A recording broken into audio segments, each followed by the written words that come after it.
قد والله لقوا الله فوفاهم أجورهم وأحلهم دار الأمن بعد خوفهم. أين إخواني الذين ركبوا الطريق ومضوا على الحق؟ أين عمار وأين ابن التيهان وأين ذو الشهادتين؟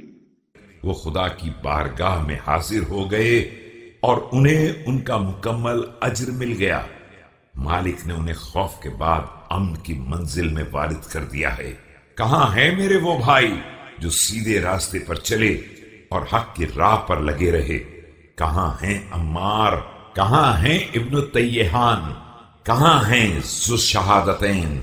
وأين نظراؤهم من إخوانهم الذين تعاقدوا على المنية وأبرد برؤوسهم إلى الفجرة؟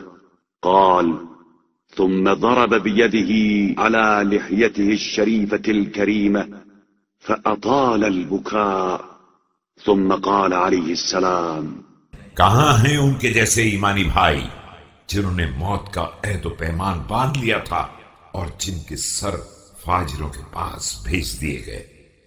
یہ کہہ کر آپ علیہ السلام نے محاسن شریف پر ہاتھ رکھا اور تادیر گریہ فرماتے رہے.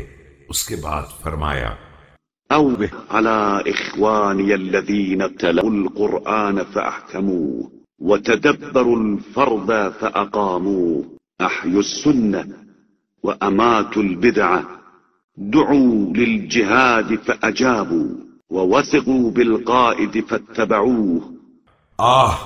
میرے ان بھائیوں پر جنہوں نے قرآن کی تلاوت کی تو اسے مستحکم کیا اور فرائض پر غور و فکر کیا تو انہیں قائم کیا، سنتوں کو زندہ کیا اور بدعتوں کو مردہ بنایا. انہیں جہاد کے لیے بلایا گیا تو لبیک کہا اور اپنے قائد پر اعتماد کیا تو اس کا اتباع بھی کیا. ثم نادى بأعلى صوته الجهاد الجهاد عباد الله ألا وإني معسكر في يومي هذا فمن أراد الرواح إلى الله فليخرج. اس کے بعد بلند آواز سے پکار کر فرمایا جہاد جہاد اے بندگان خدا، آگاہ ہو جاؤ کہ میں آج اپنی فوج تیار کر رہا ہوں. اگر کوئی خدا کی بارگاہ کی طرف جانا چاہتا ہے تو نکلنے کے لیے تیار ہو جائے. قال نوف وعقد للحسين عليه السلام في 10,000 ولقيس بن سعد رحمه الله في 10,000 ولأبي أيوب الأنصاري في 10,000 ولغيرهم على أعداد أخر. نوف کا بیان ہے کہ اس کے بعد حضرت علیہ السلام نے 10,000 کا لشکر امام حسین علیہ السلام کے ساتھ، 10,000 قیس ابن سعد رضی اللہ تعالی عنہ کے ساتھ، 10,000 ابو ایوب انصاری رضی اللہ تعالی عنہ کے ساتھ، اور اسی طرح مختلف تعداد میں مختلف افراد کے ساتھ تیار کیا.